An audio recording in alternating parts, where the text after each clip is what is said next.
Hi, everybody. Welcome back. We are here for another one of your questions about work.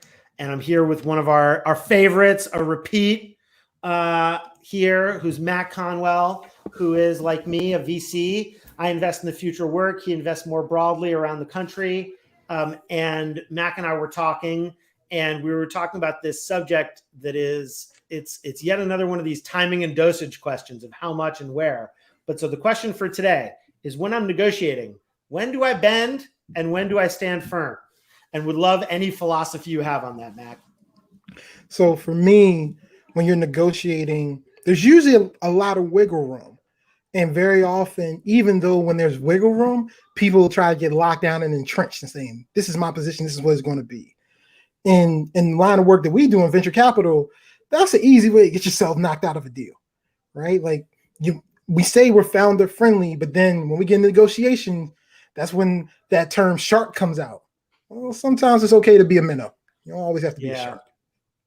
Yeah, I mean, I love that insight that we can oftentimes I think what happens is one person on one side of a deal has certain expectations about here's what aggressive means. Aggressive means this, aggressive means that. In fact, on Friday, I was with a CEO in our portfolio, and he was describing how he did a deal for an investment with a real estate company and how to them, until it's in the final document, it hasn't been agreed, and you keep retrading till the 11th hour because that's the norm in that line of work. And so in our line of work in VC, the norms can vary from place to place. And they can vary from stage to stage. They can vary. And then you have founders for whom it's a one-time thing, meaning they're probably only going to ever raise one seed round in their life. Whereas you and I do this all day long. And so I think dialogue about well, what are your expectations here? Why is it that you feel strongly about this?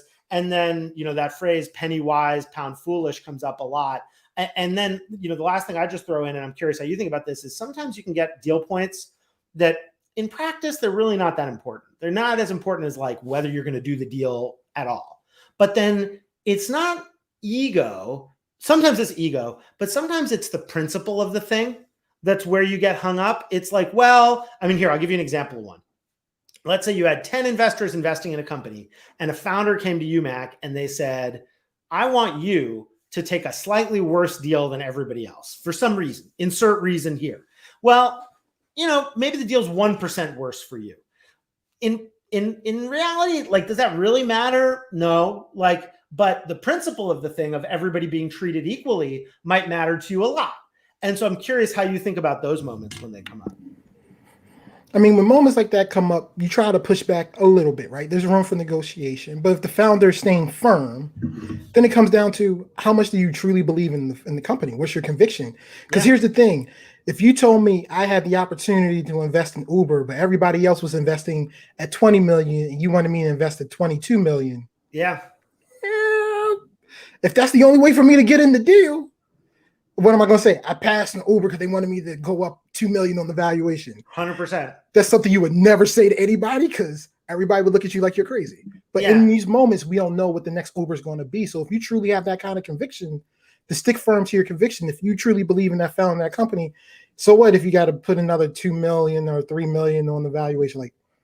Yeah, I've definitely become much more flexible on that over time as I've seen, the possibility of upside just so dwarf making a good return. We don't care about good returns. We care about cosmically, galactically good returns in our line of work. But then, it can be, I'll give you an example of one where I stood firm, where we had handshook with the founder at a certain price. He asked us to retrade our price because he was unwilling to talk to another investor about it because we had agreed to a slightly better price than he was willing to give the other investor. And I was like, no, the principle to me is we do a deal, my handshake is my handshake. And I was going to honor it, so I expect you to honor it. And I was prepared to lose the deal over the principle, in part because sometimes it's not just that one company. Sometimes it is your sense of self around the repeated pattern of what you're going to do with time. Masterclass in the very beginning, I don't know if they still do, had these most favored nations clauses, MFN clauses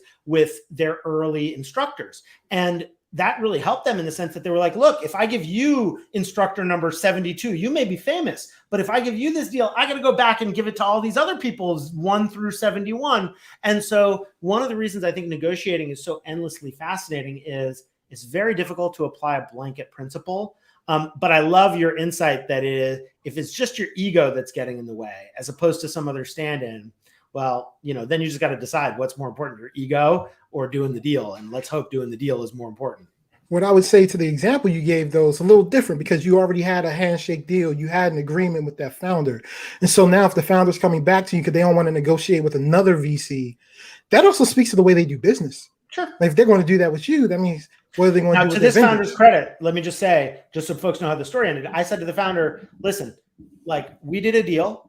And I'm not going to pretend like if you welch on me, your career is going to get smoked, because that's just not true. Plenty of welchers do fine. I said, you just need to decide what kind of person do you want to be. And you're going to be the kind of person who stands up to your deals or not. And at what price, are you willing to stand? And to that founder's credit, he came back the next day. He's like, you're right. I thought about it. I'm going to hold to our deal and talk to the other investor. And now that company's doing great. So thank God, because if we had missed on investing and then they did great, I think I felt shitty for 10 years. But in this case, his action saved me. Well, sometimes it depends on what type of investor you are. But for me and for us at Rare Breed, character means something. And that speaks to a person's character more than just negotiating a deal. If you were the other investor who came in late and the founder was like, look, we already negotiated a deal with one investor, but we can't take that much dilution going forward. If you want to come in, it have to be at a higher price. That's a different discussion. Totally different story. All right. Well, I think we're going to wrap. Oh, we just had Lisa pop in for a second. I was hoping she would chime in. But I think we're going to wrap. That's today's not advice. Or as one of our frequent viewers, Guacamoto, said, that's great advice, not advice. But for those of you watching for the first time, not advice, because we're not telling you what to do. We're giving you our ways of thinking about it. Ultimately, you decide. So Mac, thank you. And seriously, standing invitation anytime. Love having you.